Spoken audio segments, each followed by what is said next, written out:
السلام علیکم ناظرین، آپ دیکھ رہے ہیں ڈرٹی پولیٹکس آف پاکستان۔ میں آپ کا تابع دار منیر شاہ، یہ ہے عمران۔ اس چینل کے اوپر چھوٹے موٹے ٹاپک ہوتے ہیں، چھوٹی فلم میں شارٹ فلم کے اوپر کی جاتی ہے گفتگو۔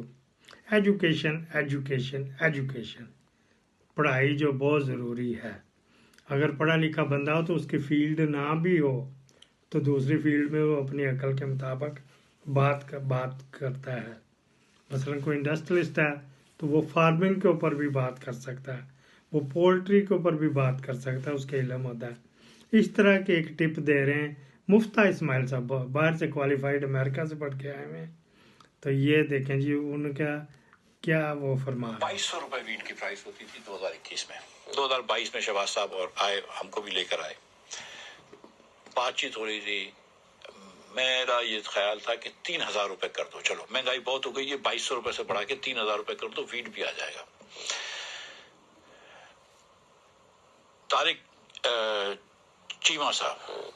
بشیر چیمہ صاحب کہہ رہے تھے کہ 3200 روپے کرو۔ مفتہ میں نے حساب کیا، ہی وہ فوڈ سیکورٹی منسٹر، اس نے حساب کیا۔ میں کہا یار طارق بھائی اگر آپ کہہ رہے ہیں 3200 تو شاید 3200 ہی ٹھیک ہوگا، ٹھیک ہے۔ He understood farming more than I did. 2200 سے 3000 کر لیتے یا 3200 کر لیتے، آپ نے کر دی 4000 روپے۔ سردار زرداری صاحب نے ادھر 4000 کی اور ادھر پنجاب میں، اور انہوں نے 3900 روپے کر دی۔ شہباز صاحب کے ذہن میں یہ بات نہیں آئی کہ اگر ویٹ 4000 روپے پر من، یعنی کہ 100 روپے کلو ہو جائے گی، پنجاب خرید رہے گا یا پاسکو 100 روپے کا خریدے گا، 115 کا بیچے گا، تو پھر آٹا 130 135 کا ہو جائے گا۔ یہ بات نہیں سوچی۔ اور آٹا ایسے میں آپ کو بتا دوں، آپ کے لسنرز کو تو پتا ہوگا کہ صرف ویٹ سے ہی بنتا ہے اور کوئی تجزیہ نہیں ہے۔ تو پھر شہباز صاحب سوچ رہے تھے کہ پتہ نہیں کوئی اور انگریڈینٹ ہے تو نہیں ہے۔ گندم کو پیسو آٹا نکل آتا ہے، ٹھیک ہے، بران نکلتا ہے یا آٹا نکلتا ہے۔ خیر انہوں نے کر دیا یہ، اور بڑی لوگوں نے، فارمرز نے، سب نے زیادہ زمینیں کر دی۔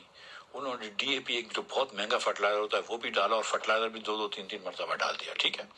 اب صاحب انہوں نے کر دیا، پنجاب کے اندر فارمرز نے وہ کر دیا۔ سندھ میں تو انہوں نے خرید بھی لیا 4000 روپے۔ پنجاب میں جس دن خریدنے کا وقت آیا اس دن انہوں نے منع کر دیا کہ ہم نہیں خرید رہے۔ فارمرز کے تو مطلب آپ سمجھ لیجیے کہ بیچاروں کے کپڑے بک گئے، مطلب یہ کہ جمع پونجی ختم ہو گئی۔ تو اس سال فارمرز نے کم گندم لگائی ہے، اور آپ کو 1.5 بلین ڈالر کی گندم خریدنی پڑے گی باہر سے، جو کہ میرے خیال سے اب امریکہ سے کرنی چاہیے۔ لیکن اچھا، اس کے بعد آئی ایم ایف نے کہا کہ آپ کی سپورٹ پرائس نہیں ہونی چاہیے سپورٹ پرائس، لیکن آپ کو کم از کم کچھ سٹوریج تو کر لینی چاہیے تھی نا۔ کچھ پاس کو کم از کم کچھ سپورٹ پرائس نہ کرے، مارکیٹ پرائس پہ سٹوریج کرے۔ آج میں آپ کو قسم سے بتا رہا ہوں کہ اس وقت 55 روپے سے 57 روپے کا بھاؤ ہے کراچی میں گندم کا۔ کراچی پہنچ کے، اس کا مطلب کہ جو سندھ میں فارمر بیچ رہا ہے نا، وہ مجھے پتا ہے کہ سندھ میں جو فارمر بیچ رہا ہے وہ 50 روپے پر کلو بیچ رہا ہے۔ کوئی ایسا فارمر نہیں ہے جس کو 62 63 روپے سے کم یہ بارے میں آتا ہو۔ کوئی فارمر نہیں ہے سندھ کے اندر جس کو 62 63 سے آتا ہو، جس کے پاس اچھا پانی مل رہا ہو۔ جس کو اچھا پانی نہیں مل رہا، اس کی پروڈکشن 40 من نہیں اور 30 من ہو گئی ہے، اس کے تو مطلب سمجھ لو کہ برا ہی حال ہو گیا۔ دین پنجاب میں کٹائی شروع ہوگی اور ریٹ گر رہے ہوں گے، تو یہ تو مر جائیں گے فارمرز۔ اب یہ کیا کر رہے ہیں؟ اور یہ مطلب what are you doing? Are you like killing the entire wheat industry and then you will end up importing? ٹھیک ہے، آپ آئی ایم ایف سے اگر اتنے ایکسپشن کرتے تھے تو آئی ایم ایف کو ہی تو کہتے یار تھوڑا سا تو ہم کو خریدنے دو۔ اور پتہ کیا ہوگا، ٹریجڈی کیا ہوگی کہ فارمر تو اس وقت سستا بیچ دے گا کیونکہ اس کا ہیز نو منی۔ 6 مہینے بعد ویٹ کی شارٹیج ہو جائے گی because there is nobody storing it. Absolutely، وہ آپ نے ٹھیک ہے۔